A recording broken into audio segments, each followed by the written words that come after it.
रजोगुण को, तमोगुण को और सतोगुण को, तीनों को जीतना पड़ेगा। कई उपाय करके तो बड़े बड़े जोगी ज्ञानी मार्ग में, अन्य अन्य तप मार्ग में, हट्ट मार्ग में बहुत प्रयास करते हैं। हजारों हजारों साल प्रयास करने के बाद में 1-2 सेकंड में ही सारे पानी फिर जाते, खत्म, फिर दोबारा शुरू करना पड़ता, सारे खत्म हो जाते। लेकिन एक ऐसे मार्ग है भक्ति मार्गी, वो ज्यादा कठोर परिश्रम करते भी नहीं, वो ज्यादा करते नहीं। इस शब्द आया एतत् सर्वम गुरु भक्त्या, सेकंड लाइन में एतत् सर्वम, एतत् सर्व मतलब न रज तमगुण को, रजगुण को, सतगुण को, एतत् सर्व तीनों को। अंजसा मतलब बड़ी सरलता से, अनायास से, कोई आयास नहीं, कोई ज्यादा मेहनत नहीं करना पड़ेगा, अनायास। अंजसा जयेत, अब ऐसे ही जीत जाते हैं, ऐसे ही। कहने का मतलब है वो लोग रजोगुण तमोगुण प्रभाव को जीतने के लिए प्रयास ही नहीं करते। कौन?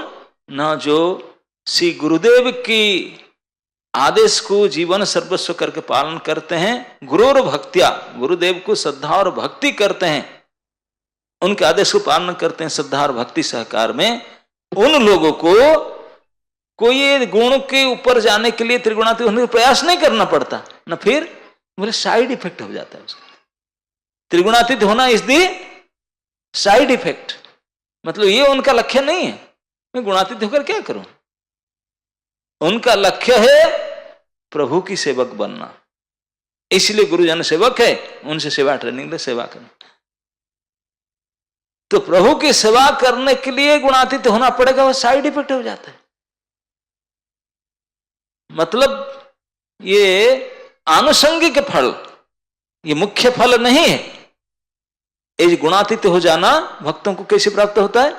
आज आनुषंगिक फल, साइड इफेक्ट रूप में आ गया। हाँ। तो कितने आसान समझ लीजिए, वो उसके लिए प्रयास भी नहीं करते।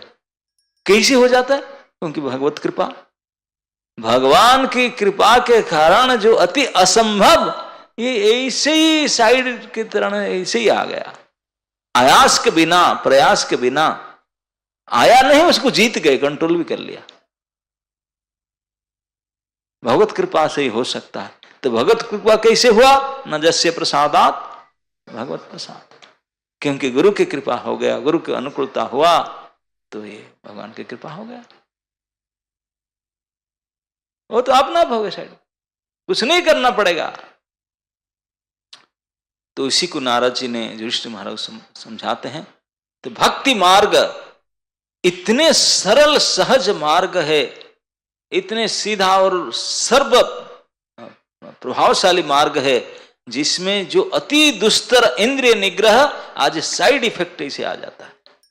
उसके लिए प्रयास भी नहीं किया, आनुषंगिक फल के रूप में प्राप्त हो जाता है, जिसको प्राप्त करने के लिए बड़े बड़े ज्ञानी आदि, जोगी आदि एड़ी के चोटी लगाकर मार जाते हैं, फिर मर जाते हैं, कर नहीं पाते हैं।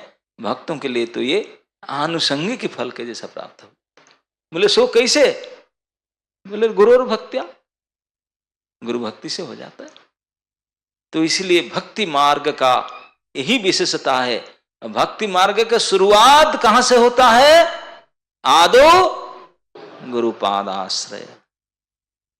भक्ति करना है, सबसे पहले गुरुजन के आश्रय ग्रहण करो, नहीं तो सवाल ही नहीं उठता। आदो गुरुपाद आश्रय, उसके बाद में दीक्षा, शिक्षा, विश्रमेण गुरु सेवा, यही सब कोर्स है, सिलेबस केवल गुरु।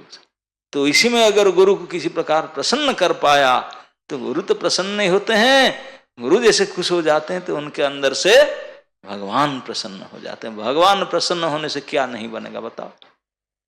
अपना भक्ति मार्ग का सफलता गुरु की प्रसन्नता, दैट्स इट, और कुछ नहीं। क्योंकि गुरु की प्रसन्नता ही भगवत प्रसन्नता। You want to please lord, please lord तो प्लीज हिज एजेंट, वही है। तो इसी को देवगुरु, देव ऋषि, महान भक्ति के आचार्य श्री नारद जी ये बात कहते हैं।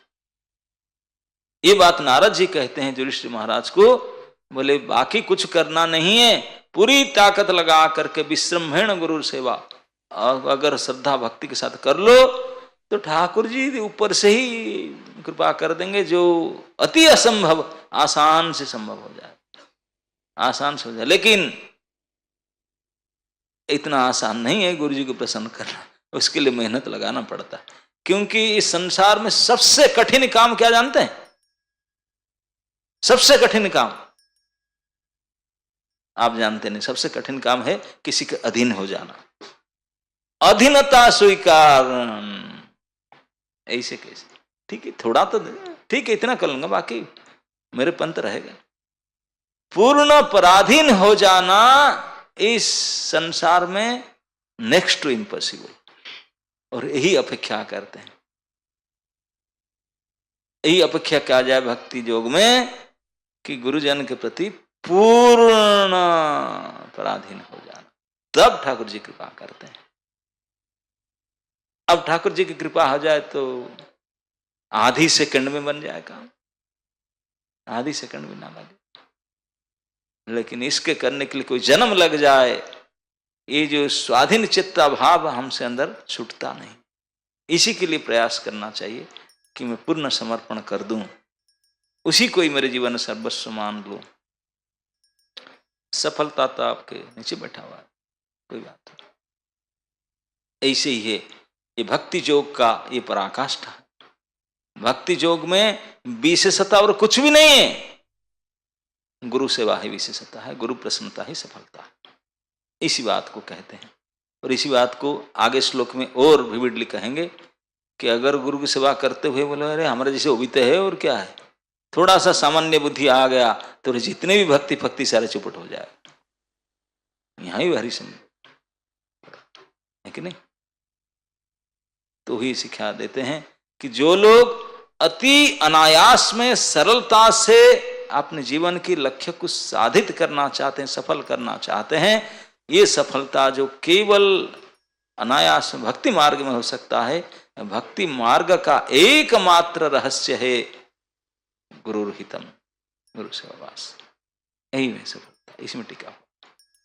इसी को से नारद जी ने युधिष्ठिर महाराज को सिखाते हैं, बोले कैसे भी किसी करो बाकी अपना आप हो जाएगा, साइड इफेक्ट है, अपना आप हो जाएगा, कुछ करना नहीं।